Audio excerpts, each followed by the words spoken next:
ambassadors, ladies and gentlemen, welcome to this conference. I will just do some few housekeeping rules for the next days and then leave the floor to our chair and co-organizer, Professor Keppel. Let me just start by saying that this morning I was at a meeting about Pakistan. And what was striking was not so much the discussion about Pakistan, but the lack of discussion about Iraq, which is now the kind of forgotten front line. It's like if the business is done, we don't need to worry about it. Well, actually, this conference is about raising some alarms about the current situation, the current challenges and threats that are still very much relevant in Iraq today, but also about raising the level of the conversation about Iraq, from an urgency to a longer-term, more strategic type of perspective. And I think choosing Paris is the perfect place to do that, given the background of France vis-à-vis Iraq, to try to actually emulate a more strategic conversation about where is Iraq going to fit in the next 10, 15 years, both in the region but also vis-à-vis Europe and the United States. So the way we're going to proceed with the conference is we're going to do like Russian dolls, but we're going to start with the small one. That means with local Iraq, with the realities on the ground, the economic question, the security question, and obviously also the Kurdish question. Then we will switch to putting Iraq within its regional environment, and we will have some speakers who will bring their various perspectives about how is Iraq viewed from Syria, from the Gulf, from an Iranian perspective, because this is what counts about Iraq is not to talk in absolute terms about the country, but to talk in terms of its geopolitical context. And then tomorrow we will have the more kind of strategic relationship between the West, in a broad term, and Iraq. We will start with Iraq and the United States, and we will have a mix of perspectives about that also. And then we will close with Europe and Iraq. And we are closing on purpose about Europe and Iraq because we try to bring a kind of greater sense of Iraq on the European agenda. Indeed, Europe can do more and better when it comes to its long-term engagement. President Sarkozy has, in a way, shown the way by going to Iraq, by opening also a new French military base in the Gulf. But now the intellectual community on foreign policy has to follow and has to lay down some ideas for how can Europe work better with Iraq and with the Gulf countries. So this conference is on record. And it's going to be very interesting, and I hope people will make as many recommendations and suggestions as possible that we could, on a long-term basis, pass on to decision makers, both here in Paris and in various European capitals. On these words, let me now turn to Professor Keppel for the first panel. Thank you.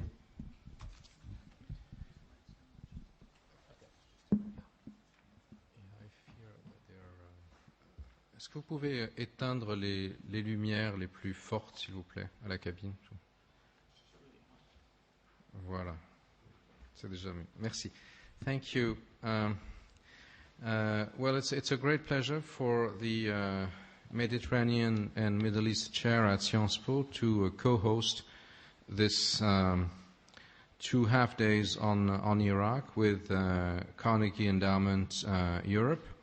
And we believe that this is a defining moment for the present and the future of Iraq. Not only because today is the day when bids are being made for the first time in Iraq for foreign oil companies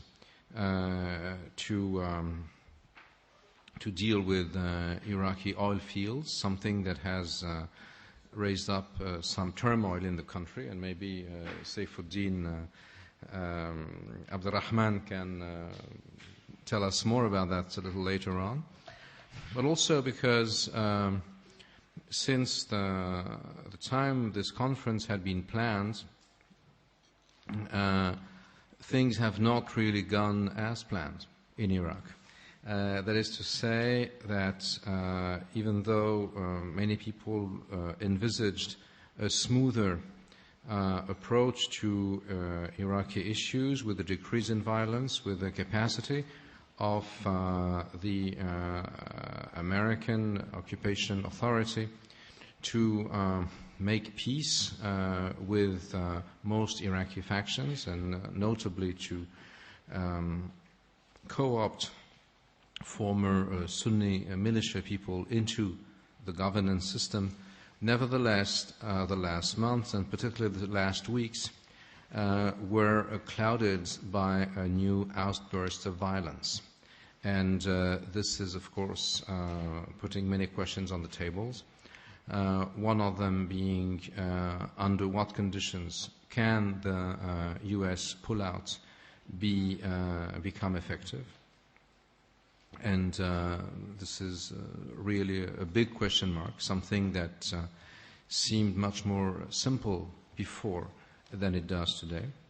And also, to what extent can Iraq refunction as a unitary state, or on the contrary, are the cleavages between, or the fault lines between Kurds on the one hand, Shias and Sunni Arabs on the other, remain something very significant for the future, the immediate future of the country. And on this issue, the oil problem, of course, is absolutely crucial. So we had to adjust to that situation, and this is part and parcel of the object of such a conference, to react to facts and to try to put them in perspective, in the general perspective. And this is a daunting task for the social sciences and for the think tank community, but we shall not shy from it. And I hope that we'll have a very enjoyable time together, both this afternoon and tomorrow. Let me briefly introduce the first session, which I have the privilege to chair. I'm Gilles Kepel. I'm a professor at Sciences Po here, and I'm the director of the Middle East and Mediterranean Studies program. And our three speakers today will be Saifuddin Abdul-Rahman, Henry J. Barkey, and Joseph Saba. All of you have their biographical notes in your file, so I am not going to reread them in their entirety for the sake of brevity, and also because so that we can enjoy more of the discussion and of picking their brains. Let me say that it's a great pleasure for us to welcome them. They come from different places in the world. Saifuddin Abdul-Rahman is coming from Iraq, where he is serving as the international relations advisor to Tariq al-Hashimi, who's the vice president. And Henry Barkey is a non-resident senior associate fellow at the Carnegie Middle East program. And Joe Saba was the Director of Strategic Cooperation and Regional Programs for the World Bank's Middle East and North Africa program. All of them have developed a very strong expertise on issues of domestic Iraq, whether it be political, economic, and security perspectives. They have prepared remarks which will last for something like 10 minutes or a little more. And then we'll have a first roundtable to see how they envisage the near future, and then we'll have the floor will be open to a general discussion. So if you allow me, Dr. Saifuddin Abdul-Rahman, can I start with you? Thank you. Thank you very much. I'm actually going to try to be very, very brief so that we can get the best in the question and answer session. What I'll try to do is I'll go through this year and the different things that are happening, and then try to talk about the the more medium and long-term issues. So we'll talk very short-term, medium-term, and long-term. I think that's the methodology that I'll try to develop. Obviously, in the immediate short term, what was mentioned regarding the violence and the impending pullout or the withdrawal of the American forces out to the outside of the cities of Iraq, which was the deadline for which was June 30th of this year. I think things are on track. Things are moving in the right direction in the terms of the pullout. However, the violence, I think, unfortunately, will probably, as you've heard from many of the Iraqi officials, continue for some time to come. And there are several reasons for that. We are in an election year. Obviously, some of the violence is a translation of the political tension in Iraq. We also have an issue regarding the Sons of Iraq, the Sahwa movement and their integration. And we also are still facing an insurgency in the country, which is still there. It's just has been diminished. If we go back a little, there were several reasons why violence decreased back in 2006 and 2007. The three major reasons was a change in the mindset of the Sunni community from being a haven for Al-Qaeda and other extremists to stop allowing them to live in their midst. As a subset to that was the creation of the Sons of Iraq, Sahwa movement across Iraq, and also we have to mention the surge of U.S. combat forces and the change in the overall strategy of those forces from moving away from the large bases into the cities. And as a subset to all of this is the reduction in activity of Jaish al-Mahdi. All of that was premised on the fact that there would be a change in the dynamics of the political process or the political situation once those things happened. What has happened in the intervening period is that there has been a change in some of the dynamics of the security situation. And when I say that security situation, I mean I think the security forces have improved in their capabilities. But the change in the political dynamics are still have not achieved what was supposed to have been achieved so that we could see a significant and lasting reduction in violence. Does that mean that we will reach back to violence of 2006, 2007? I think that's probably not the case. We will just continue to see some attacks, but I think that the levels of violence will not reach back to the levels that they were back in 2006.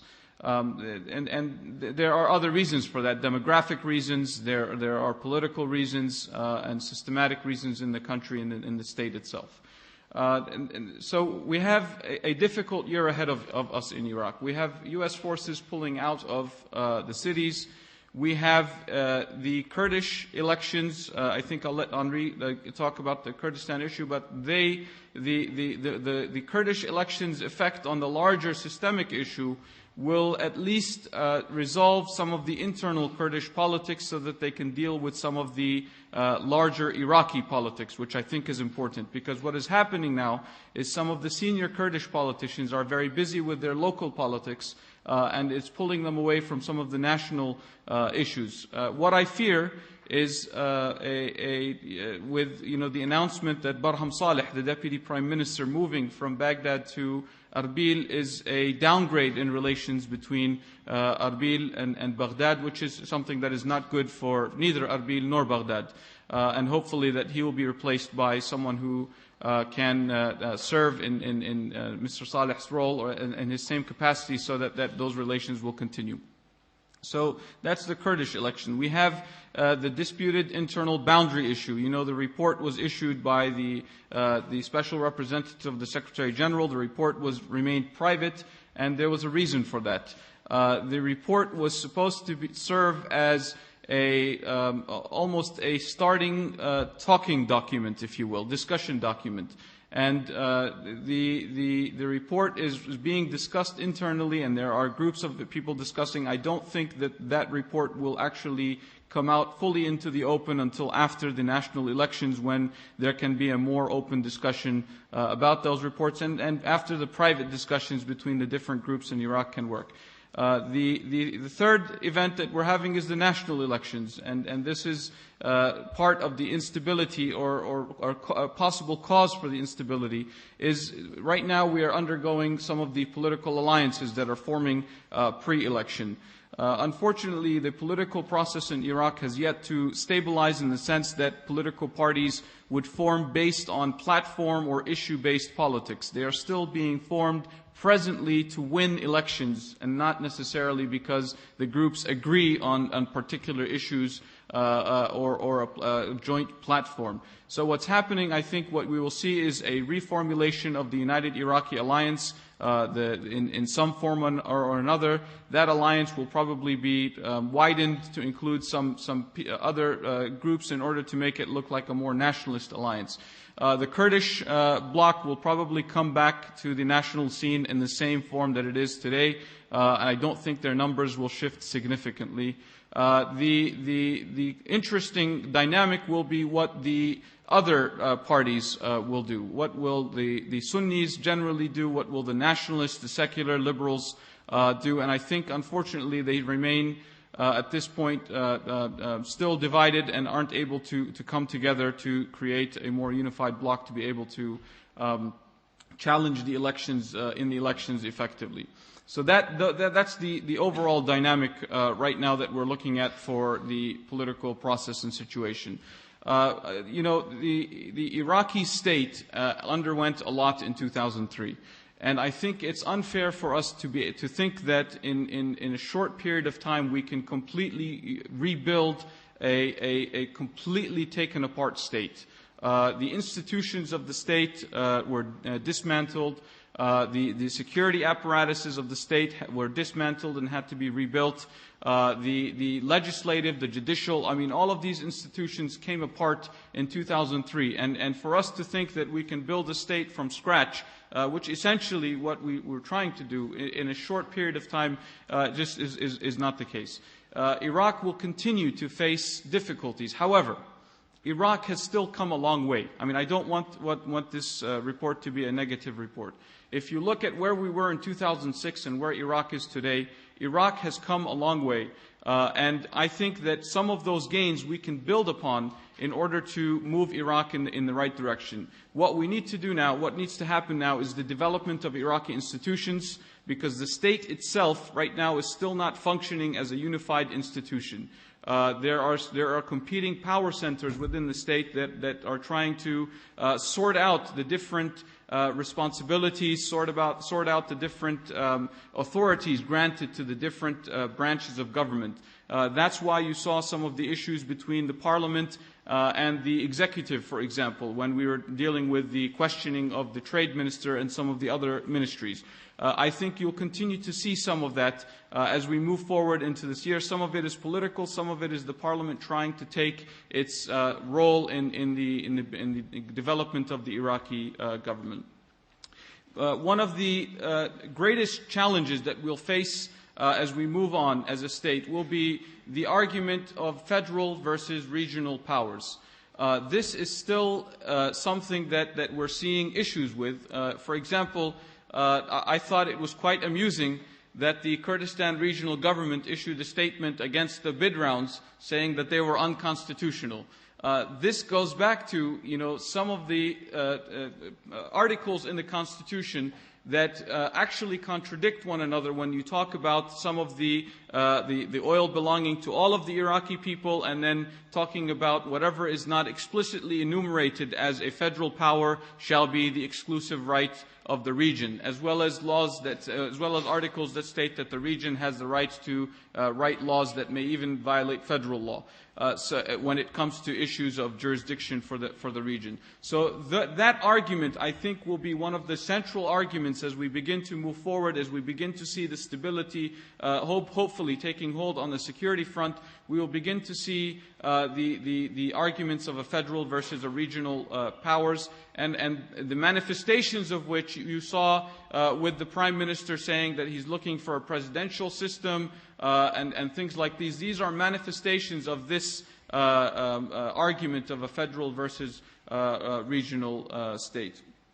Another challenge that Iraq will face in the medium term is we have used the militarization of the state, I think, to begin to resolve or try to resolve the security problem. And the problem that creates is the number of armed groups that we have in Iraq. And this includes the different armed services, this includes the Ministry of Interior, this includes some of the other extra legal divisions that are working right now, such as the Counterterrorism Bureau, which unfortunately does not have a law governing what its authorities and what it can do and can't do. So as we move forward, I think that the issue of this militarization will have to be addressed because it poses a threat to a civil state.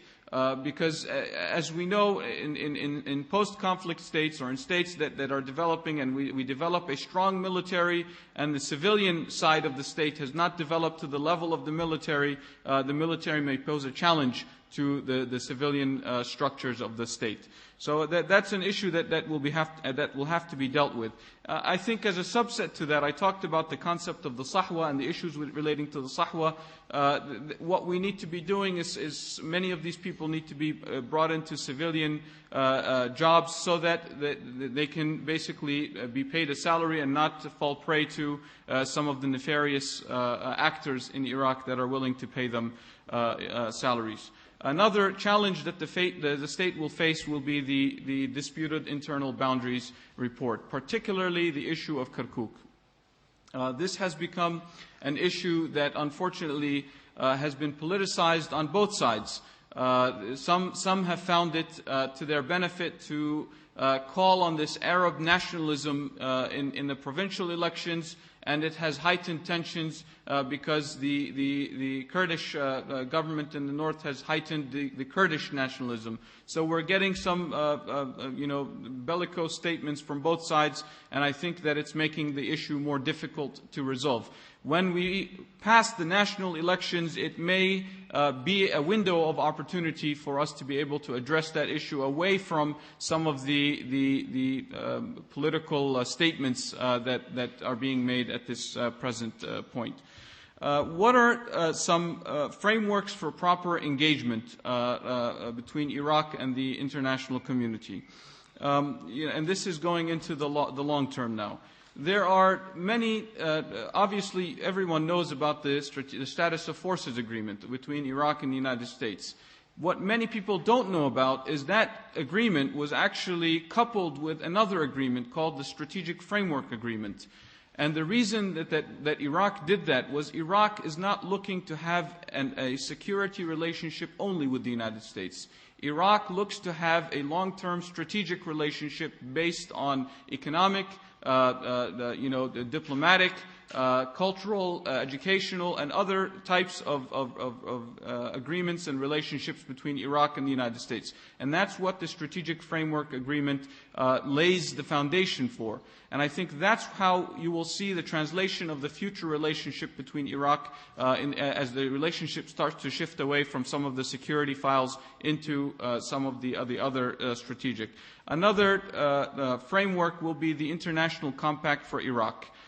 This was a framework that was set a couple years back or 3 years back, and unfortunately was not given the due role both by Iraq as well as the international community that it should have been given. It sets benchmarks for transparency, for reconciliation, and other things on the Iraqi government, and it also is a framework for the international community to re-engage on Iraq, and I think that will be particularly helpful as European engagement begins to heat up in dealing with Iraq. The other engagement relationships will probably, Iraq has developed a stronger relationship with Turkey that has improved some of the strategic ties between Iraq and Turkey. Turkey is the #1 trading partner right now with Iraq, and it's followed closely by Iran. But I think that the strategic relationship with Turkey is an important balancing factor for Iraq, and I think the linkages to the south will become important into some of the GCC infrastructures, which Iraq was a party of in the past. Some of the committees, I think we can begin to expand some of those in the longer term. Iraq has potential to become a stable institutional state. And I didn't say a democratic state. I said a stable institutional state. I think a democratic state, democracy is not just elections. And it will take some time for Iraq to develop some of the underlying frameworks for the existence of a democratic state. A vibrant civil society, a media that is free from government intervention and interference, judicial structures that are also free from government control. So I think there are still some of the basic institutional things that Iraq will have a lot of trouble and need a lot of time working on before it can be called a democratic state, and it will take some time for us to do so. But having that stable institutional state in the Middle East is important for stability of the Middle East. And I think this is where the focus should be in the medium term as we start working towards the long term and hopefully talking about a democratic state. That's a very brief, quick introduction. I know I probably missed a lot of things people's minds, and that's why we have the question and answer session. I'll be happy to answer many questions, keeping in mind this is on the record. What I failed to mention is that I am speaking on my behalf. I am the advisor to the Vice President of Iraq, but I am not speaking for the office of the Vice President of Iraq. So I would hope that you keep that in mind as you write your notes. Thank you very much. Thank you.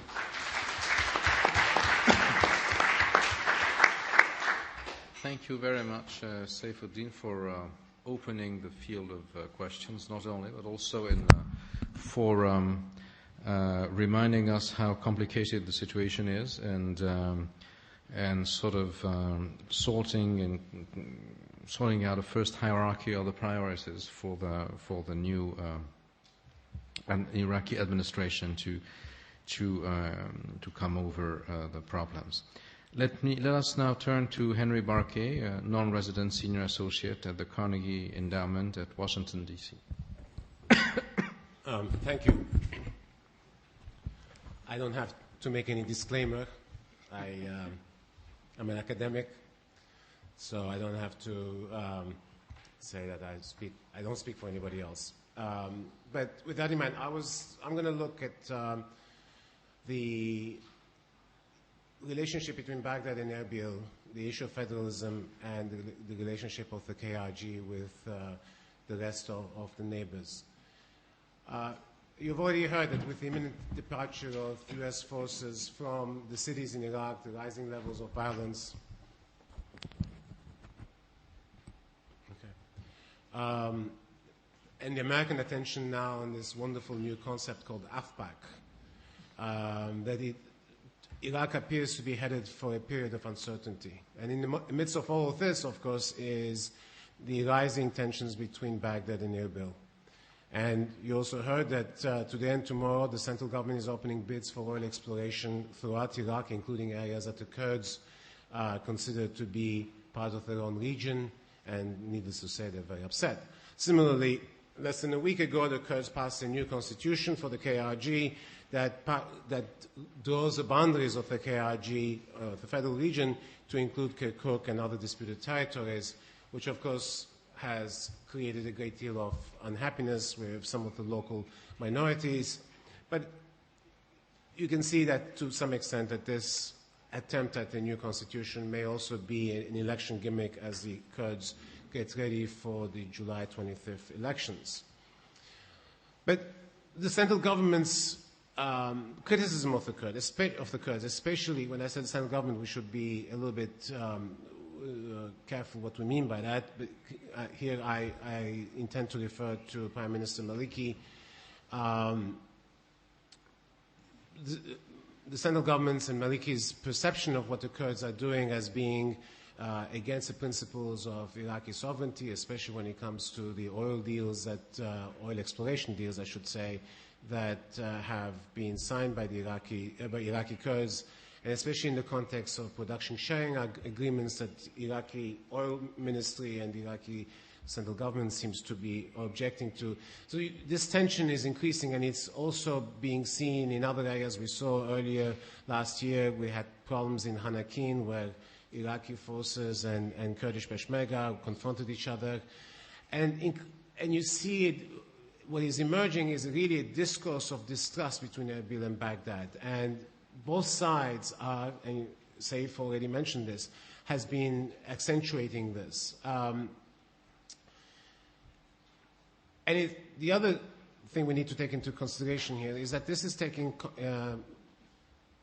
place in the context of a changing power distribution in Baghdad. The traditional Kurdish ISKI alliance of Hakim has been framed, not so much because of political differences, but as much because the ISKI did very poorly, relatively speaking, in the last provincial elections. Hakim is not doing well. So there are important changes taking place in Iraq. And the real, obviously, 800-pound gorilla in the room is the issue of Kirkuk and the disputed territories. What to do about them? As you know, there was supposed to be a referendum by the end of December 2007. That referendum was postponed in part because the Iraqi constitution, the Article 140, required that first there should be a normalization of take place in Kirkuk, which meant redrawing the boundaries of the province called Tamim, which used to be Kirkuk, which Saddam essentially gerrymandered, took parts of Kirkuk province away in order to reduce both the Turkoman and the Kurdish population of Kirkuk as a safeguard against future Kurdish demands, and also de-Kurdify and de-Turkmenize, if you want, the region by bringing Shia Arabs from elsewhere. All of these had to be redressed before you could have a census and then have a referendum. Clearly, nothing happened in large measure because Baghdad very ably managed to defer this. And in came, and I'll talk a little bit more about this later, UNAMI, the United Nations Special Representative Staffan de Mistura, who came up with initially one plan which had at its core the beginning of a process whereby all the non-controversial, easy issues would be solved first to create a sense of confidence between the parties, and unfortunately this hasn't gone very far. Now there's a new plan I haven't seen, maybe Saif has seen the plan, but my understanding is that it may be, and this is just an understanding, it may be more of the same, except it's not being discussed in public at the moment, because last time when it was discussed in public, all the different parties took positions against it. Now, this is a background, but what I would like to argue is a little bit different, I mean, in this context. I would like to make two counterintuitive, or if you want, maybe unpopular suggestions. All the approach, Baghdad's approach towards Erbil, the neighbors' approach towards Erbil, has always been focused on one thing alone, the fear of Kurdish independence. And I think this is the wrong place to start. In fact, the more we talk about Kurdish independence, the more we approach the KRG from the perspective of Kurdish independence or the fear of Kurdish independence, the more difficult it becomes to deal with the KRG. And what I will argue is that, in fact, there is a reason to work to make that Kurdish region far more robust. In sum, what I want to say is that the relationship between Erbil and Baghdad should not be viewed as a zero-sum relationship, but that, in fact, any gains from Kurdish autonomy is not a loss for the central government. But I'll come to this argument again in a minute. Second, we also need to think of the Kurdish issue, and this is in some ways in contrast to my first point, that it is not a sum of the parts, that it is not the Kurdish issue in Iraq plus the Kurdish issue in Iraq plus the Kurdish issue in Syria and plus the Kurdish issue in Iran, that in fact it is true that there is something that's a whole that is bigger than the sum of the parts. And looking at this at the Kurds from this perspective is again not necessarily a conduit to independence, or the KRG also having aspirations to take over other parts of Kurdistan, but rather as maybe as a means of dealing with the Kurdish issue in the neighboring countries as well. And I'll explain this in a minute. Let me go back to my first point of robust Kurdish autonomy and the notion of independence. First of all, we have to start with the realistic argument that Kurdish independence, at least KRG's independence, doesn't really make much sense.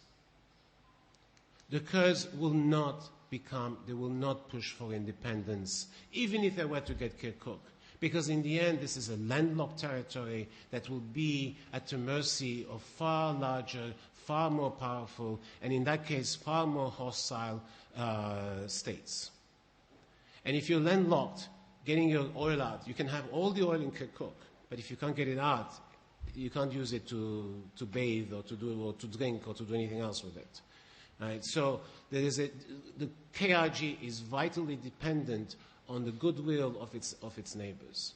So to think that everything that the KRG does is because it wants to become independent, I think it is, in my view, wrong and naive. That doesn't mean the KRG, 20 years from now, 30 years from now, that we may not see a Kurdistan.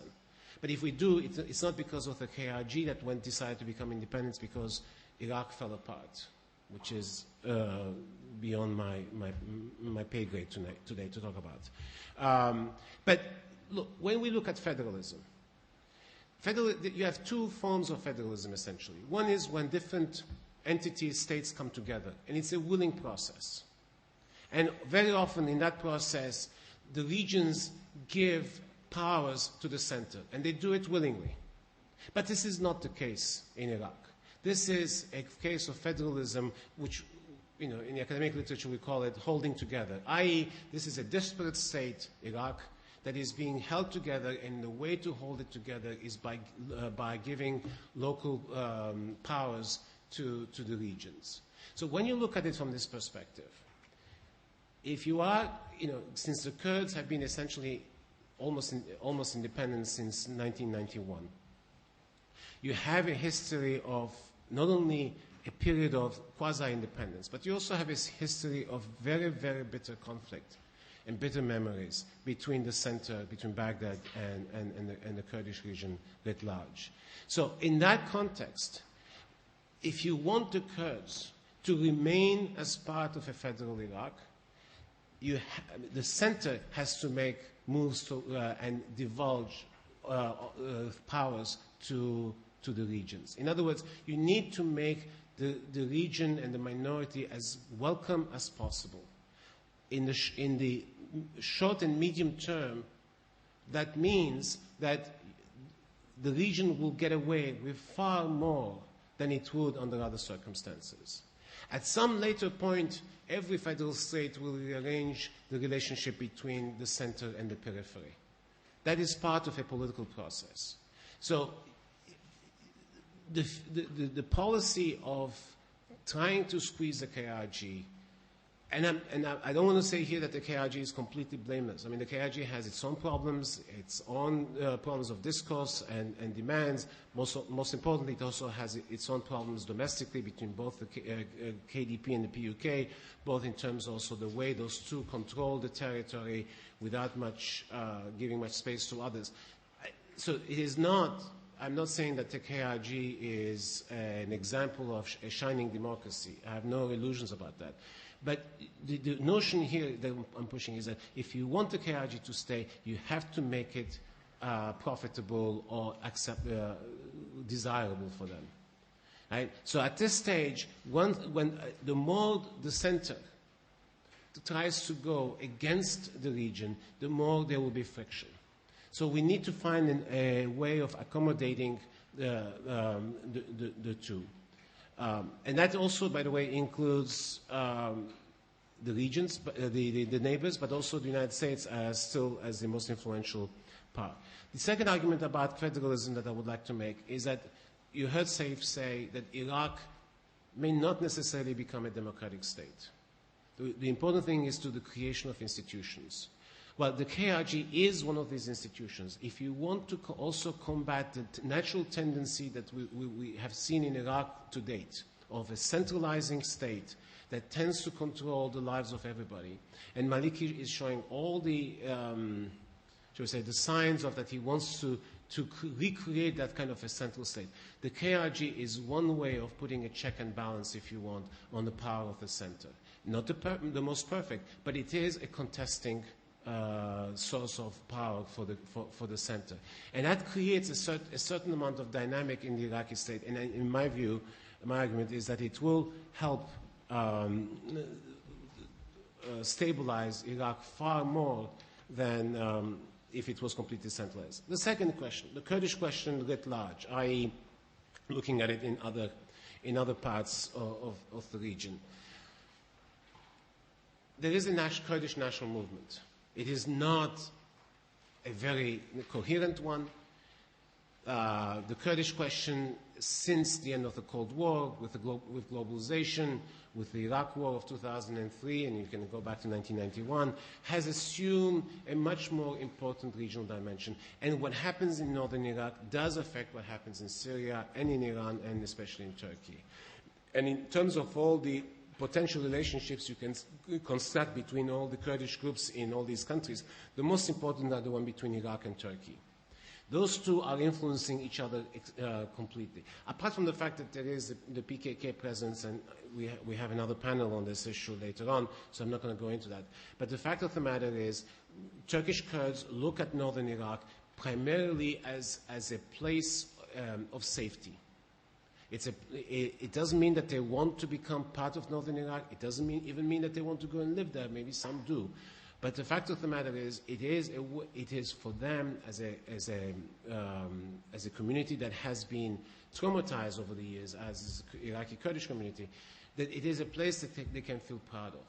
You talk to Turkish Kurds who have gone to northern Iraq, come back, their eyes fill up with tears when they talk about it, but that doesn't mean that they want to live there.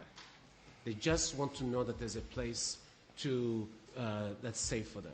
That essentially creates also an opportunity to resolve the Kurdish problem in Turkey. In other words, the KRG, instead of being, as people tend to see it, as a source of dissension within Turkey, for instance, may in fact be a way to help resolve the Turkish-Kurdish problem. Because ultimately the Turkish-Kurdish problem is still the single most important domestic problem for the Turks. Right? And until they solve this, the road to Europe, to everywhere else will be blocked. But it is also a major domestic problem for them. So, and I would even argue that the Turkish government has finally come around to that point of view. From a point where they used to continuously, they used to talk about both Barzani and Talabani as tribal leaders who were not worth of talking to. It was always the enemy. Now there's been a complete, almost 180-degree change in the Turkish government's position, in part because they've realized that the war against the PKK is not going to be won militarily. Even the chief of staff now, Turkish chief of staff, admits that. Second, every time the Turkish government has behaved well, shall we say, or has extended its helping hand to the Iraqi Kurds, tensions in the Turkish-Kurdish areas have tended to decline. Because the last thing the Turkish Kurds want to see is because they don't want to see their own government jeopardize that little enclave that's been created, the well-being of that enclave.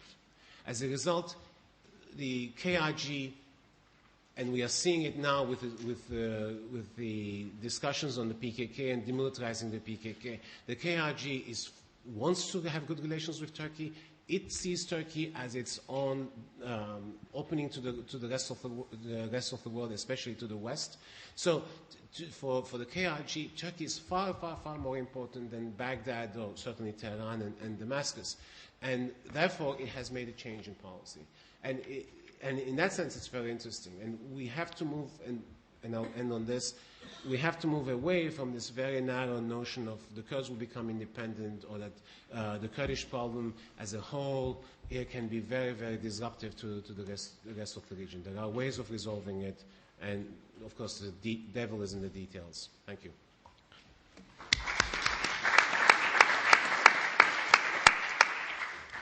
Well, thank you very much, Henry, for this very thought-provoking statement on the relations between center and periphery in Iraq, and with a view to global and regional outreach. We'll have to get back to this Kurdish issue, which is probably more important than many thought, and which has not been resolved by the fact that the Kurds were perceived as the good ally by the United States. One thing that I already wanted to ask you that we shall get back to when we start the Q&A session maybe is to what extent can we talk of a unified KRG, or to what extent do we on the contrary have to deal with different options within Kurdistan? I mean, what is, you mentioned Erbil, but Erbil and Suleymaniya clearly do not exactly have the same policy, and the Barzanis and the Talibanis are not exactly one and the same. But this is for further discussion.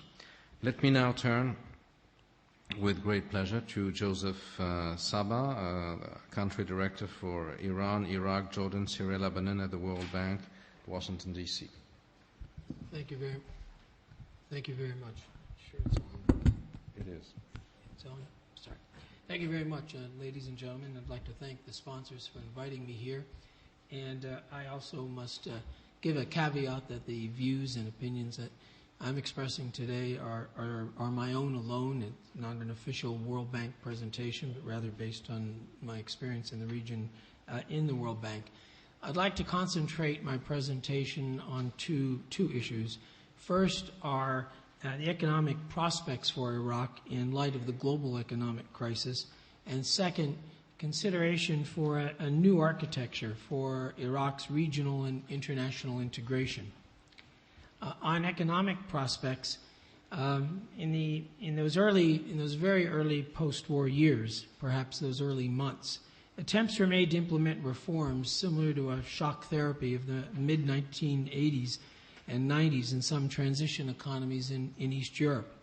These reforms revolved around an assumption that market-friendly reforms and the creation of appropriate legal and regulatory frameworks to facilitate investment would lead to reconstruction and growth. Reforms were oriented toward creating an attractive investment climate for foreign investors, a new economy. Foreign investors would be allowed 100% ownership of assets, repatriation of profits, equal standing with Iraqi investors, except in the oil production and refining sectors. Foreign banks were permitted to establish operations, purchase equity shares in existing financial institutions. Income and corporate taxes were capped at 15%. Tariffs were reduced to a universal 5%, with essentially none on food, drugs, books, and other humanitarian imports. Iraq's state-owned enterprises, except for those in the oil sector, were to be privatized. On paper, in our doing business list, Iraq would place at the very top.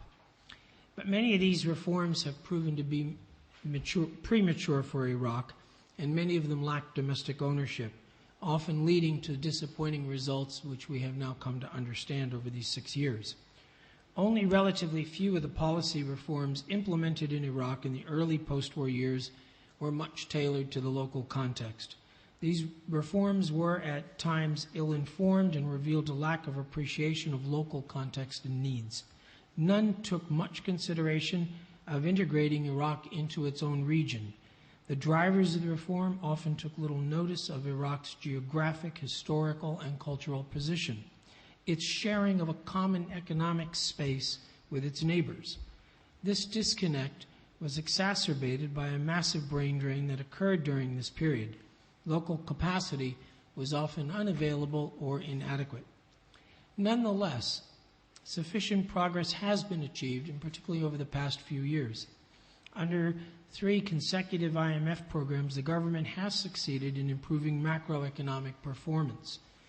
Growth went from 1.5%, granted on a low base, in 2007 to almost 10% in 2008. And we are still predicting robust positive growth in 2009 and 2010. Authorities managed to curb inflationary pressures, and they reduced the dollarization of the economy. Direct budgetary fuel subsidies were eliminated by 2008, except for a few in kerosene. Currency is basically stable. Infrastructure has improved, especially over the past 2 years, as many of the American projects in oil, electricity, and water are coming to conclusion. But operations, maintenance, and investment in every single sector lags. Power and water remain insufficient for demand. Foreign investment still remains minimal, and these add up to, in some respects, a disappointment, but in other respects, a great challenge. Iraq's economy remains centrally driven. Oil and gas still provides 90% of state revenue in 2008 and a projected 80 to 85% in 2009. Oil and gas revenue channeled through the state apparatus is the main driver, directly or indirectly, for all of Iraq's economic activity, except possibly in some agricultural and local service areas. Economic activity in 2008 benefited from an increase in oil production and exports. Oil consistently averaged about 2.5 million barrels a day in 2008. Technical issues, though, in the oil fields, combined with poor maintenance and reservoir management, suggest that production may wane in 2009, which is why these service contracts are so critical to not only increase production, but simply to maintain what's already in place. Increasing oil production will require assistance and investment from international companies, but remains legally hampered by the continued delay in passage of the hydrocarbons law and financially hampered by Iraq's lack of creditworthiness in international financial markets, which is why in the press reports we've seen so much in terms of investment or loans or advances is being requested of the companies. Non-oil activity appears to have regained some momentum in 2008, but a lack of data continues to hamper accurate reporting in this sector. Interestingly, Iraq's trade patterns in 2009 remain almost identical to those of 1980. More than 90% of merchandise exports come from fuel. This high concentration of exports has large implications not only for volatility in budgets, but especially for economic growth, and for purposes of the discussion here, for political reconciliation.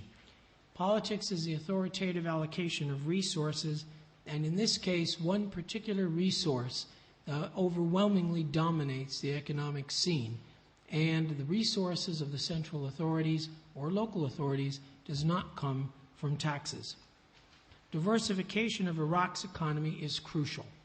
First, for growth, for employment, but also to mitigate economic shocks. In trade, Syria and Iran are Iraq's main partners, Iran being largely the importer. Trade with the GCC states, other neighbors of Iraq, is negligible. The global economic crisis is having a direct impact. As oil prices increased from 2004 until roughly mid-2008, Iraq's budget also increased. The 2008 budget, including supplementals, was approximately $72.2 billion. But in April 2009, Iraq's Presidency Council ratified a 2009 budget for substantially less, $58.6 billion, including a relatively large $45.9 billion for operating expenses and $12.7 billion for capital expenditures.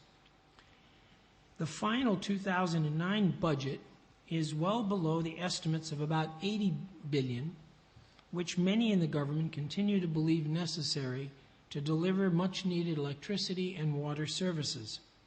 The capital investment allocation is too low to meet the critical sectors of oil, power, and water. Moreover, while the increase in oil prices from 2004 to 2008 permitted Iraq to accumulate fiscal reserves, positive, the balance may decline substantially in 2008, determined by how the deficit is handled.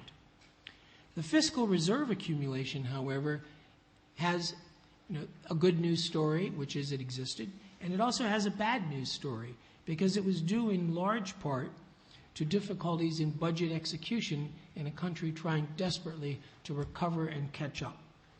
While overall budget execution did improve in 2007 and in 2008, the fundamentals of Iraq's institutional system for economic governance and economic management, given its centrally driven economy, have barely changed in the last 4 or 5 years.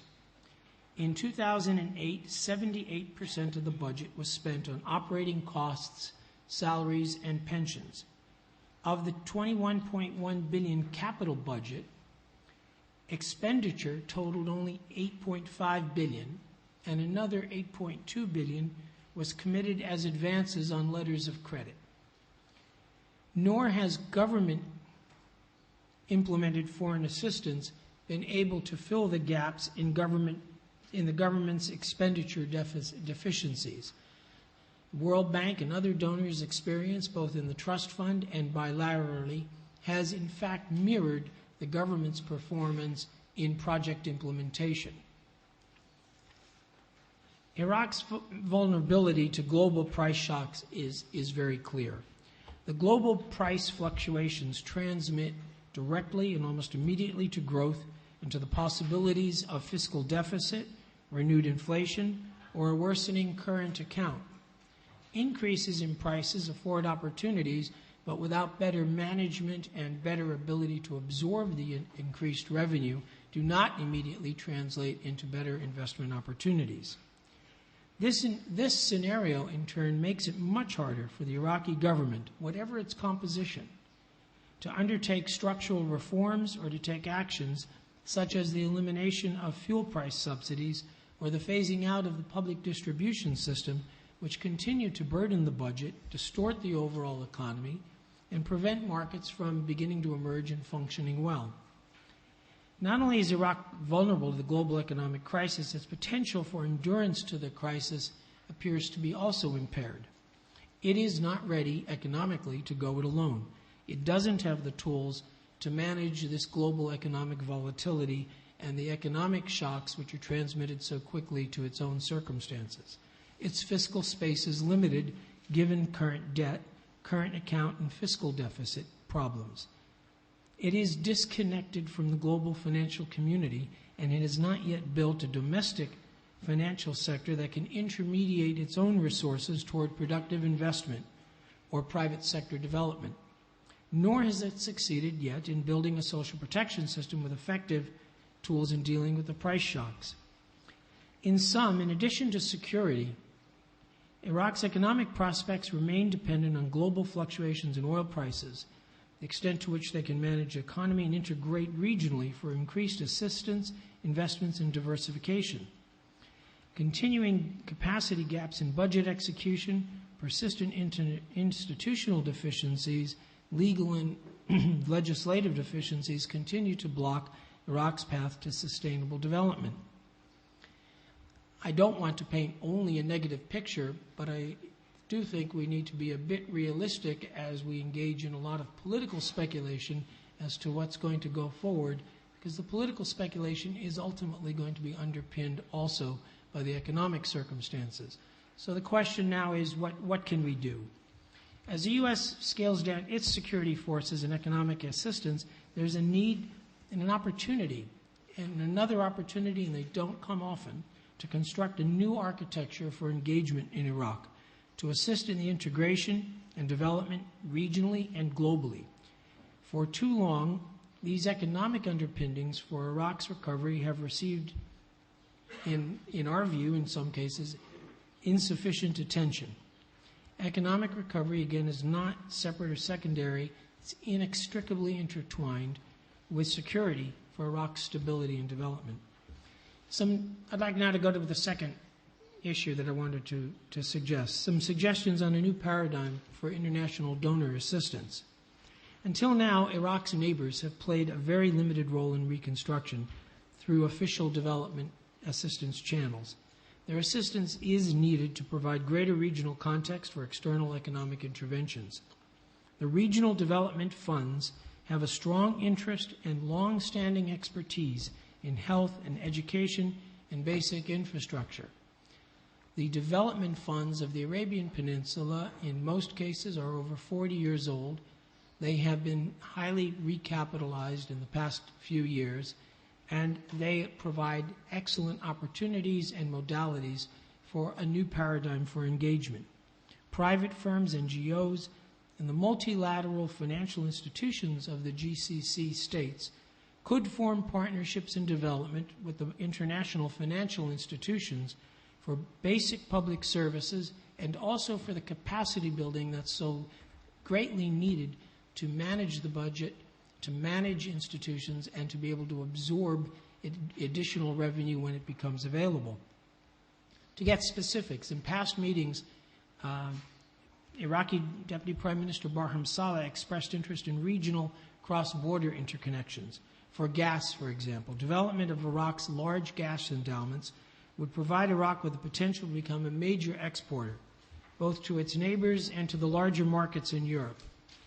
Viable gas interconnections could be considered the pipeline interconnections to Turkey, to Europe, to Syria, Jordan, and Lebanon, hopefully also to Israel and Palestine. This could connect with the already existing and expanding Arab gas pipeline. For electricity, given supply shortages, Iraq could benefit from regional power interconnections to import electricity. Potential power interconnection projects include increased capacity for power interconnections with Turkey and Iran by enforcing or reinforcing the existing interconnections or development of yet new ones, and further development of power interconnections with GCC countries, which themselves are about to engage in a major boost in power generation. For transport, there's great need for a modified trade and transport facilitation audit, comprehensive assessment of what can be done to facilitate cross-border trade. The basis is so low, it's almost a no-brainer to find some ways of improvement. And we need new networks in roads, railways, and ports. Look at what's happening to the south. The GCC are looking at very, very substantial intermodal transport reforms involving rail, air, road, and water. They should and could easily tie in with a number of projects that could or should take place in Iraq. Internationally, a fresh approach is needed for Iraq from Europe, from America, and East Asia. For the Western donors, most of whom have some presence in Baghdad, a lesson learned in Iraq over the past 6 years is that economic assistance was undertaken often in the absence of a nuanced understanding of factors critical to success: the local socio-cultural dynamics, the political economy, and especially the clan, tribal, patronage, and wasta systems. Early on, in meetings that some of us attended, these were dismissed as soft subjects, non-quantifiable, not very relevant, not knowable, not useful, and certainly not as much as the technical issues. The soft factors have now been proven to be the main dynamic propelling and determining a development trajectory. Ignore them and the trajectory may crash and burn. The World Bank's experience in conflict countries coming out of conflict, is that donors who do not take cognizance of the soft factors find their aspirations for reconstructions thwarted. High levels of spending, introduction of leading technology, parachuting in of the best international experts have been to no avail, sometimes even counterproductive. Those who can better understand or co-opt these factors have the better chance to reform the systems and offer a platform to offer the population a hope of security, predictability, and some jobs. The process for taking in these factors can make all the difference. Alternatively, criminal activity and militia can also provide very gainful employment for people who need to bring some wages home. As the U.S. scales back in Iraq, it's a pressing need for donors to scale up, not just the funding, but also building the soft factors.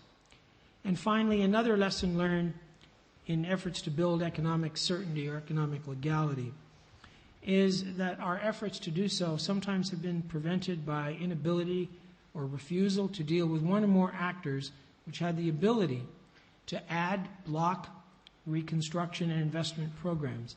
If an actor is relevant, then engagement with that actor need not be tantamount to acceptance of that actor's goals or values, nor abandonment of valid, sustainable development principles and practices.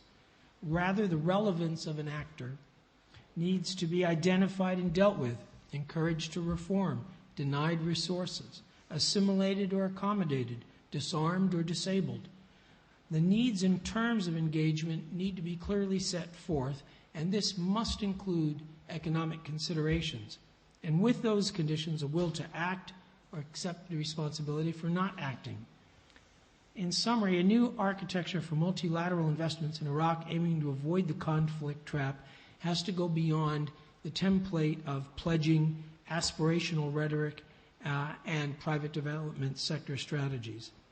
To be effective in breaking the cycles, we need development practitioners to apply contextualized strategies taking into account security, the quality of governance, and exogenous factors in the larger economic and political space that either will feed or choke the cycle. A shared responsibility in Iraq could include working with local security and political actors to build an environment conducive to moving forward. But it has to be recognized that if the local actors are going to be able to move forward, they have to have resources. If the provincial councils, an important step forward, are to be effective, they need to be able to have resources independently and to be able to implement them. This effort will be thwarted and frustrated if they do not have those resources. Since almost all budget resources come from the center, the councils should not be left in the role of supplicant for resources liable to fall back on old WUSTA patterns. In conclusion, existing interventions and modalities need to be transformed. The process and instruments by which assistance actors, internationals, bilaterals, foundations, NGOs, private sector, intervene, coordinate, monitor, and evaluate for results, all needs a change. Saif is right. The ICI actually provides fundamentals for a good blueprint. Maybe for too long those factors in that document and among those who advanced it have been ignored. Because to date, interventions have been organized mostly by flags and institutions implemented in diplomacy, development, safeguard, procurement, and security silos. We've had lots of silos in Iraq. We need to form partnerships in the GCC states where we can to be opportunistic and modest in encouraging Iraq's regional integration. The historical approaches have proven problematic. It's going to take some major revisions of large bureaucratic regimes with a lot of entrenched interests. Take a lot more cooperation between international, regional, bilateral donors. But in fact, the time and the opportunity may well be this year in the wake of the global financial crisis. Thank you very much.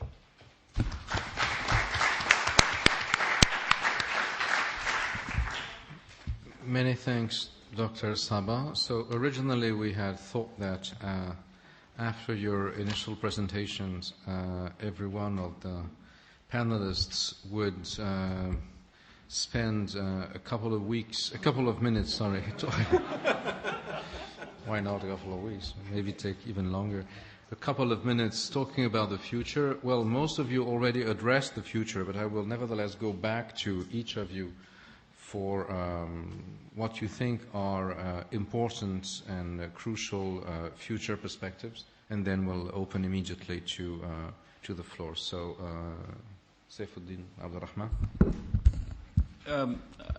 One thing I failed to mention in the presentation is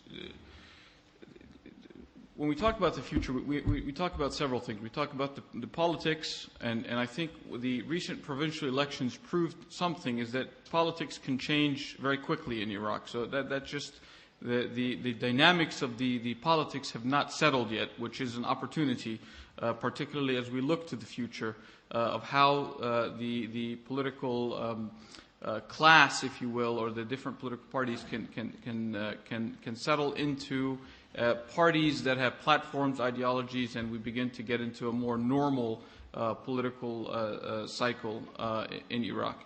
But when we talk about the future, I think the single most essential thing for Iraq in the medium term is the development of the state institutions. I mean, that has to be the most important focus right now of the Iraqi government, and that includes obviously eliminating graft and corruption, which we have a significant problem. And that's the internal. The external, I think as Joseph mentioned, the integration of Iraq into the regional context is extremely important. And this will help Iraq to begin to stabilize and be a positive actor in the region and shed its past history of being a negative actor in the region. I think if just as a systemic level, the institutional development as well as the regional integration will be important. And I think the milestone that we will reach tomorrow, the beginning of the shift in relationship between Iraq and the United States from a military relationship to a broader strategic relationship, is an important step in that direction with the United States, and I think is a window of opportunity for Europe also as we look to the future. Many thanks, Mr. Barkey. The great American philosopher Yogi Berra once said, making prediction is difficult, but making predictions about the future is even more difficult. And I don't know. I mean, I don't know how to answer that question in the sense that there's so many variables at play in terms of the future of Iraq and where it's going to go, that one can hazard maybe short to medium term ideas, but in the long run, it's too early to tell maybe. One thing might be when, going back to your talk on the relations between the KRG and central Baghdad, central government. How do you predict that? That's what I was coming to. Yeah. Earlier in his first presentation, Saif said that the departure of Barham Saleh from Baghdad, where he's going to essentially run for elections on July 25th and is likely to become the new prime minister of the KRG, is a loss. I agree it's a loss for Baghdad, but I am a little bit more optimistic in the following sense. Barham Saleh, as Ambassador Crocker knows better than I do here, has been a very critical person in the operations of the central government in Baghdad. But I think although his predecessor, Nechirvan Barzani, to I think everybody's surprise, has done a relatively good job as Prime Minister of the KRG to date, I think the importance of Barham going back is that he now, having served in Baghdad for as long as he did, is going to be far more sensitive to some of Baghdad's concerns and how to deal with issues in Baghdad once he is in the north. And it may actually be a way to smooth out some of the rough parts of the KRG Baghdad relationship. So yes, it's a loss for Iraq in one sense, but it may also be a great benefit. It will also help stabilize the north. As most people know, you asked me about the PUK-KDP relationship. There's been increasing tensions in the north, and part of Barham's return has a lot to do with the upheaval that's going on within the PUK, the power struggle in the PUK as Talabani ages. So it is also going to help stabilize part of the north in general. So in some respects, it may be a very good move, and in that respect, that's what I can confidently say. Thank you very much, Dr. Sabah. Do you have a couple of words to add? I mentioned a few general things and a few specifics, but I'd add, and I'd like to pick up Saif's point on state institutions. We've been working a long time on what we call capacity building, which is how do we provide the training, not necessarily for the most senior officials, but the second, third, and fourth level officials who are going to be the career people to carry on. A lot of them face some very, very serious problems in Iraq. We've been doing training, which has been a bit ad hoc, frankly, and at best, frankly, of mixed impact. The last 2 months, we've been spending a good deal of time in the Gulf discussing some regional training, which would be more consistent, comprehensive, and cohesive, which would, and right now in partnership with the Arab Monetary Fund, we have a large number of Iraqis coming down and working in the Gulf looking at some of the public financial management issues. There are quite a few areas that we could work with, health, education, in addition, all of which are variants in the end of public financial management, how to manage these ministries. But doing it not in a one-off basis, but in a way which looks at essentially what we call in America executive education, 2-3 weeks at a time over a period of 2-3 years with certification, and mixing the training up with people from different countries who have economies somewhat similar to Iraq's. This not only helps with the training long term, but it's also, on the human scale, a good way of integration and continues the kind of connections. Another area we're working on needs a good deal more, but we could do a lot more in the future, is there's a lot of talk of rule of law, of corruption. Maybe we need to come down to even more fundamental basis. Come back. Politics is the authoritative allocation of resources. How resources are used is critical. Public procurement. Looking at reform of contracting and tendering and management of public contracts. Everybody understands this. It doesn't involve necessarily a lot of abstract concepts or great political discussions. It's very sometimes boring. But we're seeing this happening all through the oil-producing states. And in that way, you begin in that manner and with audits, reducing the opportunities for corruption, making things simply more automatic and transparent. So that's another way to introduce questions of building the institutions which can absorb money when it does come in from oil and gas, and we hope it does. And third, a very interesting development going on right now, and we were discussing it before we began, and that's the issue of environment. So this is a tough one, but it's critical. The waters of the Gulf are severely polluted. The Gulf takes about 7-8 years to flush itself out. It used to take 3.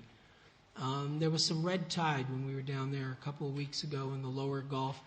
Whether or not this will have an impact on desal, we don't know, but it's certainly having an impact on the fish. There's not a day that goes by in the Gulf papers without pictures of dead fish in the water. People are very concerned about it. It's a big issue. Talk to anyone in Iraq, go all the way up that river delta, and we find we have serious, serious issues, including on the Iranian side. Yet, when we look at this globally, this is probably the one area in the world with the least amount of attention to watershed, river, and water environmental issues. It's not easy.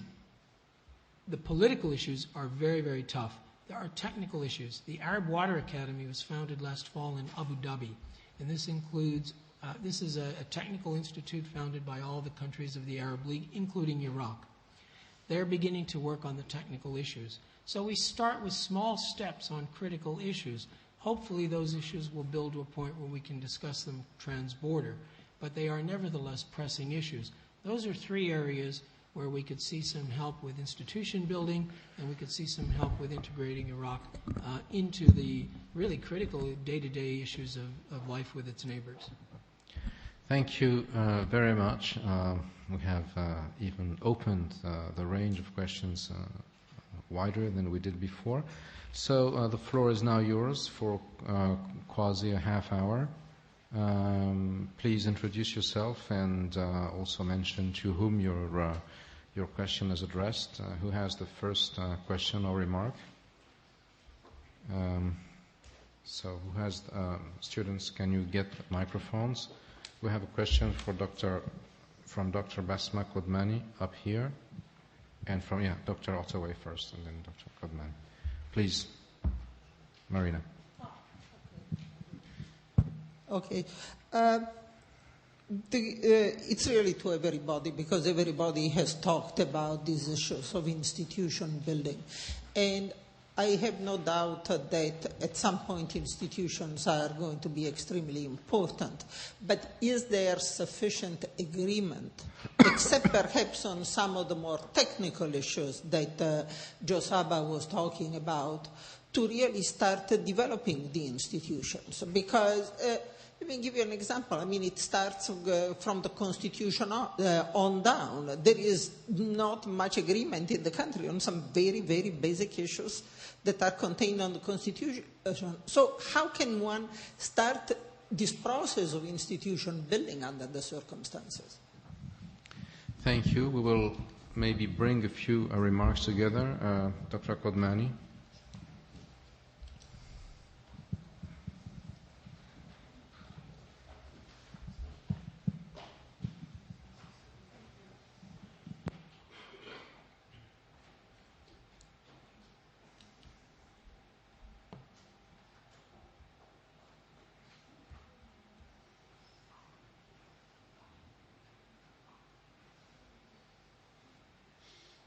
Okay, maybe could you switch the microphone? Or it is working. I think it's it working. It yes, is. Yes. Well, thank you. These were enlightening presentations. I have a question concerning the withdrawal of the United States from the cities now versus the institutional arrangements. And probably the question goes more to Saifuddin. The institutional arrangements that you stressed do not include at any point the issues of political compromise between the different forces on the ground. So my question is, are the United States at a stage where they think the constitutional arrangements can function, provided, of course, there still are these discussions held in Amman and elsewhere, but can we say that there has been some achievements in the sense that the political formula is coming together somehow? And to build institutions is to build the legitimacy of these institutions rather than the institutions and their functioning feature. Is that to be done through eliminating wasta, corruption, etc.? To what extent can we build legitimacy through that versus the political legitimacy that can come from a stronger political compromise between the political forces on the ground? So I guess my question is the coincidence between withdrawal of the United States, of the US forces on the ground, versus the viability of this political formula. How much are the United States still involved in rebuilding this political formula, or do they feel that they have come to the point where they cannot influence that formula anymore? Thank you. Thank you very much. We had a third question up here. Up here.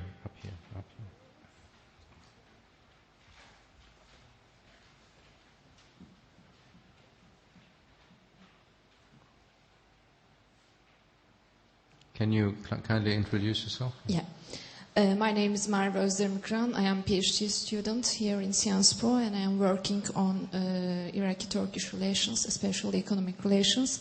And I will have two short questions, one for Mr. Abdul-Rahman. You told about the Iraq's strategic relationship with Turkey. How Turkey could help to Iraq to be a more stable and institutional state. Actually, I would like to learn more about your opinion according to Turkish influence on Iraq. And my second question is for Mr. Barki. Economic ties are increasing between Turkey and Iraq since between Turkish Kurds and Iraqi Kurds since 2003. How do you comment this fact for the Kurdish nationalism in general? And maybe in the same context of my previous question, how economic activities could play a role in the context of Turkish-Kurdish conflict, which is an important problem for Turkish-Iraqi relations. Thank you. We may save your question for the second round. and ask our speakers to take those 3 questions first. So, should... I'll restart on the last question. Okay. You need time to think, Saif. I need time to think. This is on the record. Let me start with the economic relationship. What happened is that the Iraqi Kurds deliberately encourage Turkish businesses to come and invest in northern Iraq. And when I say Turkish businesses, I mean Turkish businesses. I do not mean Turkish Kurdish businesses. They wanted to create linkages with northern Iraq in Turkey so that the businesses working in Iraq would ultimately become a lobby for them in Ankara. And this was a very deliberate strategy on their part, so much so that I've heard from many Turkish Kurdish interests that they were sometimes upset at the fact that Iraqi Kurds were preferring Turkish businesses as opposed to Turkish Kurdish businesses. But in general, however, I mean, there are many reasons why the Iraqi Kurds have done this, but also the Turks themselves are interested. As much as there was a period of very tense relations between northern Iraq and Turkey when the PKK had attacked and caused significant casualties, there was no attempt on the part of the Turkish government or even the Turkish military to blockade the north and punish the north economically, because that relationship is becoming very strong. And more importantly, I guess 2 or 3 weeks ago, we started now seeing oil flowing from northern Iraq, Kurdish oil from northern Iraq into the Turkish pipeline system and being exported from the Turkish port in Ceyhan. And strategically speaking, the Turks see in northern Iraq an enormous opportunity, not just with respect to oil, but also for gas. You may know that the Turks are trying to be part of this long gas corridor called Nabucco that will go to Europe. And it will start in Azerbaijan, but there's some doubt as to whether or not, there are many problems with it, but one of them is whether Azerbaijan has enough gas. But the potential for Iraqi Kurdish gas flowing into that system would actually would make the Nabucco pipeline more of a reality. And in that context, I mean, one of the things I did not mention is that there's almost, when you talk to Turkish diplomats engaged with issues of Iraq, etc., you almost get a sense of annoyance with Baghdad, that Baghdad is not moving fast enough on many issues regarding the oil law, etc. The Turks want to move on and they want to have as much access to Iraqi oil and gas resources. And as you heard earlier, I mean, Turkey is one of the most important providers of all kinds of consumer goods and other staple goods to Iraq. It's a very, very important market for Turkish exports. So that relationship is strengthening, and the KRG plays a very critical role. So that also helps explain why the Turks have shifted in their thinking with respect to the KRG and the way they approach the KRG. Just to very quickly follow up on the Turkey issue. Actually, Iraq recently signed some agreements with Turkey, a security agreement that was long in the works, an economic cooperation agreement that was an agreement basically to better those ties. But one of the most important things that Turkey is actually starting to help Iraq with now that we have the security agreement in place is also representing NATO almost in training the Iraqi armed forces. And that's a very essential role that Iraq needs, because we need a professional class of armed forces, our military basically in Iraq. And that's one of the things that Turkey has done. The other thing that Turkey is doing positively actually is, I mean, you may know that there are regional aspirations in affecting Iraq's outcomes. And Turkey has historically played a balancing role to those regional aspirations. Turkey's opening of consulates in Basra and in Erbil next year, in Mosul, as well as the embassy in Baghdad, has become a lot more active with the assignment of a new ambassador, who was the Iraq Special Envoy, Ambassador Murat Özçelik. I think that will play a positive role in balancing some of the regional aspirations of some of our neighbors in influencing some of the politics as well as some of the other issues in Iraq. So that's very briefly how I think Turkey can play an effective role. And I think that they have, once they got past the PKK issue and looked at Iraq in a much broader light, which took years to convince our Turkish colleagues, I think that the Turkish policy changed significantly. On the constitutional arrangements and the pullout of U.S. forces, keep in mind the U.S. forces are pulling out of the cities and they're still staying in Iraq. The status of forces agreement continues until December 31st, 2011. So there's still plenty of time where there are U.S. Forces in Iraq. They've just pulled out of the cities and onto major bases. I think what you're talking about, if you just give me a nod, are you talking about, when you talk about Jordan, are you talking about the IFSEC discussions, or I mean, what are the discussions that in Jordan? I'm sorry? Oh, okay. Yeah. So it's there is look. There was an engagement cell that the U.S. was working with the Iraqi government, as well as with people that were outside of the political process. The U.S. played an extremely positive role. Actually, it was the U.S. and the U.K. that were part of that. They played an extremely positive role. Unfortunately, there are still lingering fears in the Iraqi government that are preventing that movement, and the U.S. was playing, or the coalition, let's say, was playing a intermediary role. So an intermediary doesn't have anything to offer to one side or the other. So there was only so far that those talks, I mean, they progressed very far, and they reached some things, some positive things where, former military officers were getting payments. But we ran up against a block of lingering fears that continue to be present in the Iraqi political establishment today that are preventing us from resolving some of the very difficult issues. And I think when I said that we will have a difficult year on the security front, part of that goes back to the concept of political reconciliation, and to integrating some of these people. The unfortunate reality is that some people were let back into the system even though they were senior Ba'athists simply because they were part of a certain sect, and others were not. And this is where we are running into some of these issues. And I think that this still continues to be a challenge today. But I will tell you, the general sectarian environment has diminished, which is a very positive thing. I'm sure that once Ambassador Crocker, sitting in the audience, when he gives his talk, if you ask him about when he first came to Iraq and when he left Iraq, the differences in the discussions that were made, I think that there has been a general positive trend.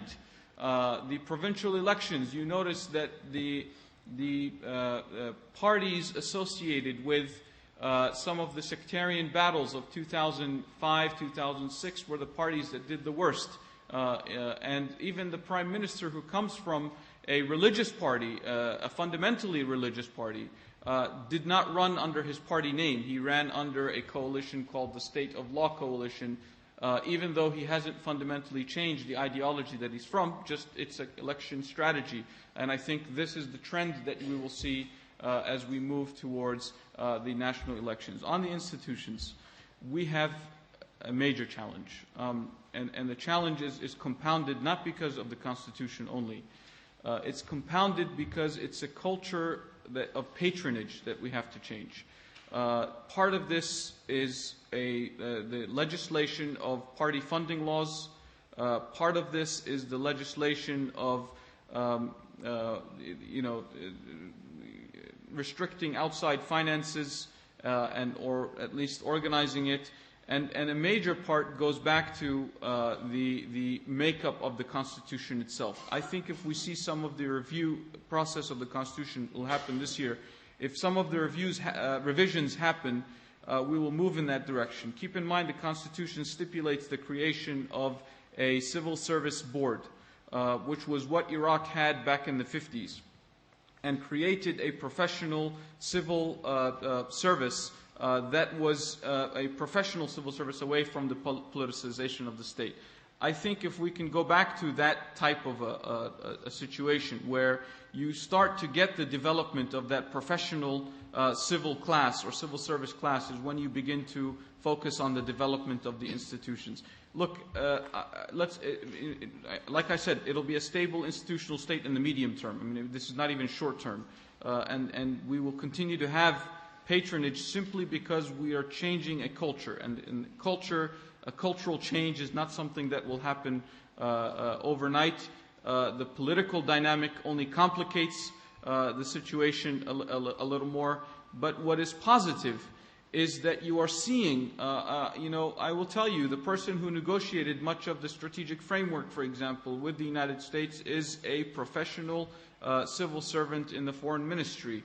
What happened towards the end when it was taken to the political is something else, but at least it was the beginning process was there as part of the institution of the state. This will develop over time. What's happening right now is the decisions are being made based on partisan interest, more on national state interest. And this is why, for example, you're hearing some of the conflicting state policies towards some of our regional neighbors and allies and people that we need to be dealing with. So it'll take time for development. I think it's possible if we begin to create linkages across state institutions at the second and third level so that you begin to get the institutions at least at the mid-level functioning, and then the top level, hopefully as political class develops further, we'll get to top level functioning a little better. In the near term, it'll be very difficult because of the patronage structures. It'll be very difficult because of the partisan way and the zero-sum idea that many people have in the Iraqi political environment. Does that answer? Okay, thank you. Let's have now a last round of questions. The gentleman with the yellow shirt. Could you please introduce yourself? Sure. Thanks very much. My name is Vincent Hugeux. I'm a staff reporter for the foreign desk of the French news magazine L'Express. My first short question is aimed at Saif al-Din Abdul-Rahman, related to what you referred to in your introductory statement about the Sahwas, the sons of Iraq. Considering the fact that the recruitment was, to say the least, hastily conducted, if not hectic, how do you see the integration of that corps, if I may say so, in the near future, considering that there is a certain fear of revenge and reprisals, and that also their loyalty might be at stake because, as far as I understand, the monthly payment has been reduced at the beginning of that year from $300 per month to $100, and that some of them might consider crossing the lines back to their ancient loyalty. Another short question, if I may, to Dr. Balki about oil deals. I remember visiting Erbil last year that several top officials of the KRG told me that they were considering striking deals directly with foreign companies in spite of the threats coming from Baghdad that if they do so, when the time has come, those companies might have to pay the price and clearly to be excluded from future deals. Where are we in that respect? Thank you very much. Thank you. Thank you. I'm a student at Sciences Po, and I'm just finished my master thesis on the KRG and Baghdad relation based on my field work in northern Iraq. And so I have two remarks. One still about the reconstruction of state institution. Yes, I think that the real problem is, apart from the balance and the agreement between the political forces in Iraq, is more the party grip on the state institution. I think that is, and if we look at the army, for example, is really one of the main questions, because today For example, really there is a real problem in the army because political party has its own lobby within the army, if I'm not wrong. So this, for example, if we don't find a solution to this, we will never have a security, the stable security in Iraq after the American withdrawal. And the second question is to Henry Berkey about the KRG-Baghdad relation. You said in your speech that actually the Baghdad government should welcome, in a way, the KRG if you want to keep the KRG inside Iraq. Yes, I completely agree on that, but at the same time I think that is not that easy in a way that sometimes, for example, the KRG literally participate to the state institution, for example, in the case of the army. There is two academies in North Iraq, the Academy of Zahwa and the Academy of Kalachula, Suleimania, that are actually Iraqi academy from formal name. But at the same time, these academies are formally Iraqi, but in fact are substantially Kurdish. It means that the Ministry of Defense in Baghdad actually financed the Kurdish formation, the Kurdish officers. So, I mean, sometimes the KRG participate to the state institution, but exploit even Baghdad in that. So, I mean, sometimes not that clear this participation of the. That's all. Thank you very much. Thank you. We have a third question from the gentleman with the blue shirt here.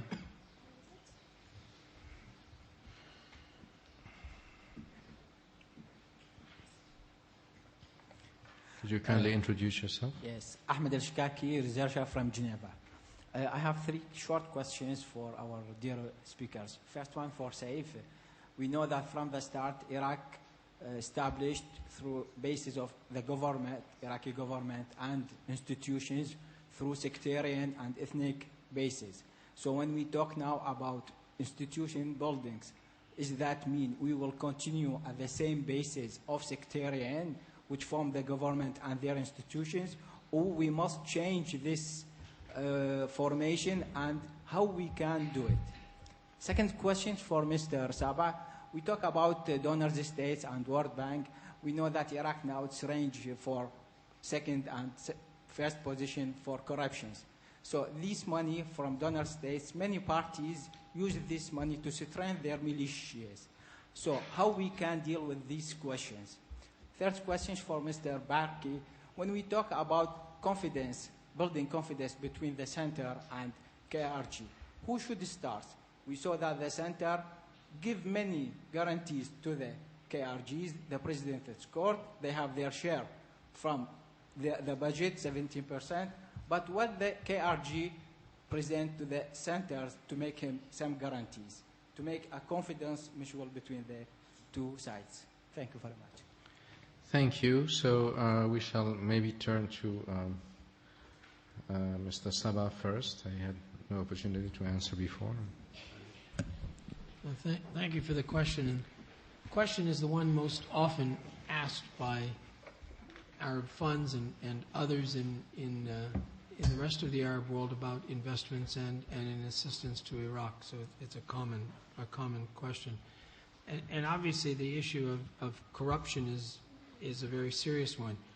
But at the same time, if we look at how we have handled other conflict situations for the moment, including many in which the same funds, the same donors, the same private sector are involved in, we see that there are techniques to work. We're not asking anyone to come and hand a check to the ministry of whatever it is for a particular sectarian militia. There are means of handling this to channel into provision of public services. And I think the focus on those services can be extremely important. To give you an example, one of the most difficult economies, and an economy where we have an overarching political problem, of course, is West Bank and Gaza. If you come one layer down, however, and look at what partnerships in the community have done in West Bank and Gaza, the fact is the provision of education and health, while it needs much, much more work, the fact is the capacity in the population, the Palestinian population, for provision of these services to their own people is actually rather good in comparison to many other developing states not afflicted with the same levels of conflict and political differences. In different ways, and what I hear here is the Lebanization of Iraq. But there again, if you look at the patterns, that too is something I think which we're trying to avoid. So when we talk about the institutional training, we're trying to look across very particular sectors and groups. So the answer is it is a bit of it's a proactive partnership. I think it will be an error if the level of dialogue remains at the most senior level, where we have, as we've seen sometimes, a head of state meets another head of state and asks for X amount to be given to education. It won't work like that. It can work, though, in mechanisms which have worked elsewhere in the Middle East and have worked elsewhere in the rest of the world. It will not address the questions raised before on constitutional issues. But in many, many other conflict cases where we couldn't address certain overarching issues, we have been able to build up. And the interesting thing about Iraq is that the potential financial resources are within grasp. So the idea of building up from the ground, building that capacity at municipals and in sectors, health, education, water, power, is possible. It's feasible. It's not going to be it doesn't have to be a donor dependency. So there are a lot of interesting possibilities, and it may take a different approach. Thank you. Sifdi. On the integration of the Sahwas, I mentioned that would be one of the strategic or the short-term challenges to security. The agreement initially when the Sahwas were created that the U.S. had with the government of Iraq was that at least 20% would be integrated into the armed forces. You can look at it as a positive and as a negative. I mean, at least 5% have been integrated. That leaves 15% that is still, haven't been integrated. And I think that, unfortunately, their process has been very slow, and the process has been slowed because, there are different institutional levels that are serving as obstacles to that integration. Some of it is happening because of institutional problems, and some of it is happening simply because of sectarian tendencies. But that agreement is there, and that commitment is there from the Iraqi government. And then there's another percentage that are to serve in the civilian ministries and things like that. What happened in 2009 is we were hit with the lower oil prices, budgetary issues. On the payments being reduced, I think that's more as a subset to, not as a sectarian. I mean, that's a subset to the budgetary problems that Iraq is facing. And the way that the parliament was funding different projects and where the money was coming from. So there's a positive aspect to this, is the parliament actually was doing its job in the sense that it was, the finance committee went through how funding was happening and legislated how and what projects should things be spent for. But it's a challenge, and I think that unless there is a significant shift, that it will be a cause for instability in the near and medium term for Iraq, because these people, many of them came out of the insurgency to do those things. And my fear is that someone will come back, and we've seen anecdotally some of this happening, where some of the extremists will come to some of the neighborhoods and say, oh, we made a mistake in the past, but you tried the Iraqi government and look what they gave you. So they are coming back with some of the intimidation campaigns to some of the neighborhoods, which is problematic. On the army and the politicization, this is why I said the role of Turkey is positive in training the Iraqi military so that it is a professional military. What needs to happen in the very near term is there needs to be a law clarifying the authorities' a clear chain of command, and the lack of politicization of the armed forces. This goes back to the idea that the provincial commands that presently exist need to go back under the regular Iraqi chain of command reporting through the ministries of defense. The local forces need to come under the power of the governor, which is explicitly stated in the provincial powers law, and the eventual skimming down of the operations of the Office of Commander-in-Chief, which has effectively pulled all of these forces in. And this is dangerous, maybe not now, but it is dangerous in Iraq's future, because if the office is used for political purposes and the security forces are used for political purposes, this is where we start to get the problems that you mentioned. And this is why I said the necessity of having a clearly delineated chain of command that is a military chain of command and that reports to a civilian leadership under the Ministry of Defense structure, as well as the Ministry of Interior structure, is important so that we begin to have some of the checks and balances. The other check to that is the importance of having the Parliament play its role, because all of the commanders right now of the divisions have not been approved by the Parliament as stated by the Constitution. Many of our deputy ministers have not been approved by the Parliament as stated in the Constitution. So this is another role that the Parliament hopefully will take upon itself in the very near future. On the sectarianism and institution building, not all of this is a bad story. I'll give a personal example, and it's an anecdote, but it's a personal example. I created the research directorate in the Iraqi parliament back in late 2005. And what we did was we instituted, and this is when I talk about institutions, we instituted a hiring process where advertisements were placed in all of the Iraqi newspapers. We had a committee that sat and tested all of the candidates, and all of them were chosen based on an average score that was given from all of that committee of people. So the people actually hired into that research directorate were nonpartisan professionals, and that was the idea that we wanted to do. When I talk about the Civil Service Board, this is the idea.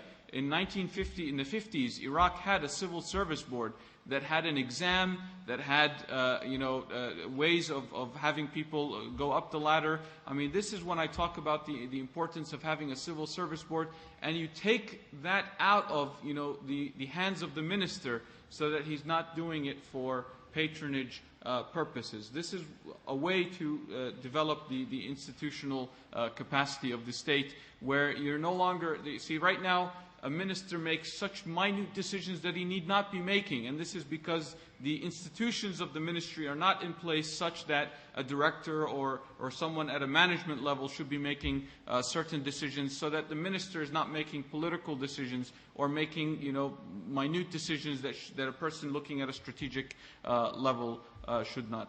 Are these going to be our last comments, or can I close off with? So I'll close off with just a brief comment. I don't look.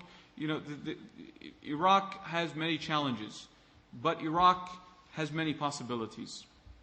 You look at a region that is a very difficult region, that is a very difficult neighborhood, and when you project out in 12 years, in 15 years, we are going to have problems in the region because of the way that the region is set up. We have an opportunity in Iraq if we can create a stable institutional state that can serve as a positive role in that region. The provincial elections are proof that things can change very quickly in Iraq.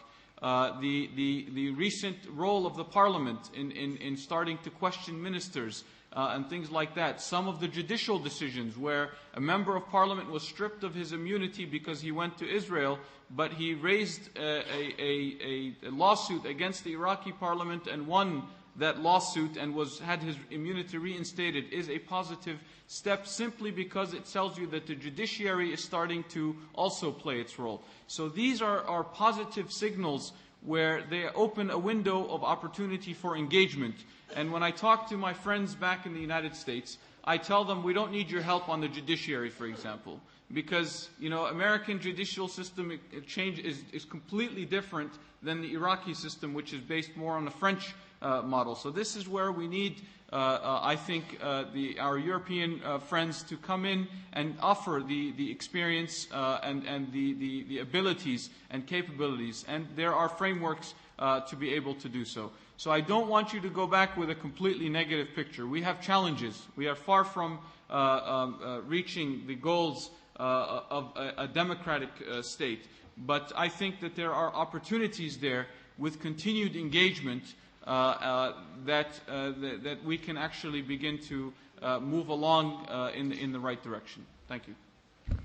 Thank you very much, Dr. Barney. Let me take the last two questions together because in a way they are two sides of the same coin, same question. That is, that the KRG does not completely participate in all Iraqi institutions, that it takes money, as in the case of the military academies, which are really Peshmerga organizations, and then what can be done in terms of confidence building measures, what can the Kurds do towards the center.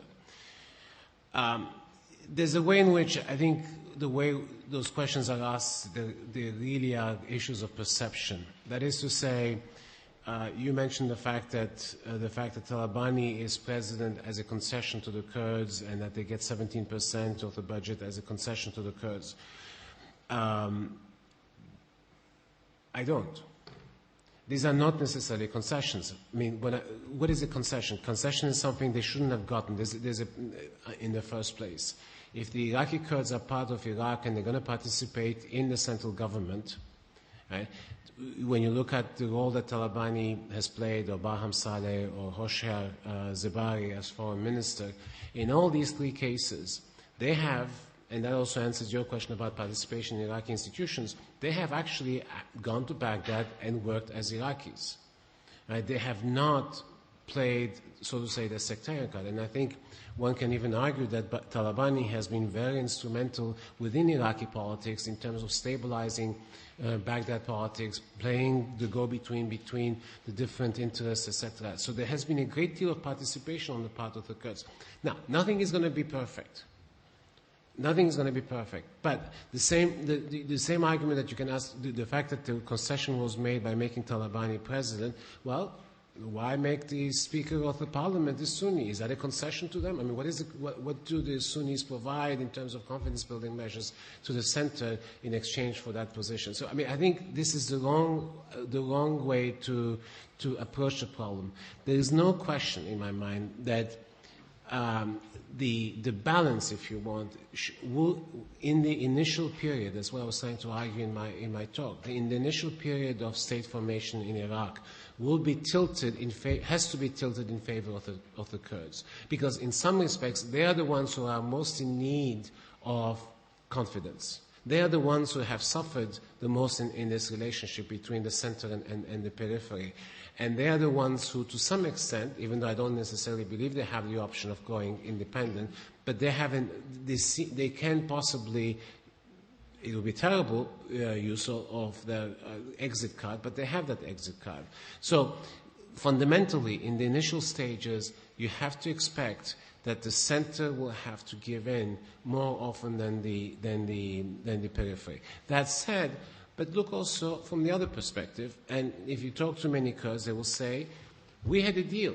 There's a constitution that was passed, a constitution that was voted by the Iraqi people. And what does that constitution say? There has to be a referendum. Why hasn't there been a referendum about Kirkuk? Because the central government has dilly-dallied and not taken the necessary steps for it. And yet, first there was a 6 months delay, then supposedly there was another delay, and we all know today that there is never going to be probably a referendum on Kirkuk, that some kind of other deal will be constructed. Is that a concession? I mean, from the Kurdish perspective, this is a concession, that something that was concretely promised, I mean, as concrete as a constitution is, in any society, was not implemented. And yet, they have had to accept it and not really raise a big fuss about it. We don't hear much about that issue. The Article 23 Commission is working, Henri. The Article 23 Commission coming out of the Parliament is actually doing its job in preparation for some of the things that you're talking about in the referendum. So there's actually work, the groundwork is actually happening, and the committee is actually going to Kirkuk and looking at the different records and things like that. So there is actually some of the groundwork happening. Fair enough, but I was just answering in the context of his question. I'm not right. No, I agree. I don't disagree. And the other argument, the other point is that KRG troops have fought in other parts of Iraq as Iraqi units during the insurgency in terms of quality and suffered casualties. So I mean, it's not this black and white picture. I mean, both sides have to do a lot more. I don't disagree, but the notion. What I disagree with is the notion that the KRG has a lot more to do. I think Iraq has to win the allegiance of the KRG. It is incumbent on Baghdad to do that. Once it does this, right, then all things will change. And I would argue the same thing applies, by the way, in terms of the Turkish KRG relationship and even the American KRG relationship. I mean, why is it that the United States doesn't have a consulate in Erbil? Why does the Turks not open a consulate in Erbil? This is a federal part of Iraq. Right? You want to convince the Kurds that they are being taken seriously? Open up a consulate for the Turks. I mean, maybe they will do it. I think they are talking about. I know that they are talking about it, and it's domestically problematic for the Turks to do it. But on oil, where are we now? The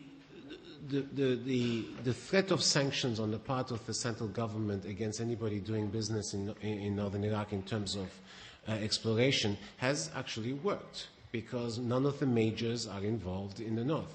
You do have smaller companies that are taking a chance. Some smaller companies that probably knew they would not stand a chance of winning contracts if against the majors, and to the extent that they are, shall we say, adventurous, they get in now on the ground. They get on the ground floor if they bet the right way, which I think they probably are. That is to say, ultimately, whatever resolution there is of this, all these contracts will be grandfathered into a final deal, which means that these companies have gotten into the north just in time, and they stand a chance of having a bonanza, right? So these small companies that nobody ever heard of, amalgamations of other companies, will actually, I think, will do well. But there is a lot to be explored in Iraq. I mean, Iraq is still in a situation where, because there wasn't that much exploration during the Saddam period, then we had the sanctions period, and then we had the war. So there's a lot to be explored still in Iraq, and I think there is oil and gas for everybody to enjoy and bathe in, if you want. Thank you. Well, thank you. With this happy ending, I think we shall come to a close. Thanking the speakers and the audience so much for their participation. We now have a break, which was slightly postponed, so I suggest that we take 15 minutes and reconvene at 4:20 under the auspices of Dr. Basma Kodmani, who everybody knows as a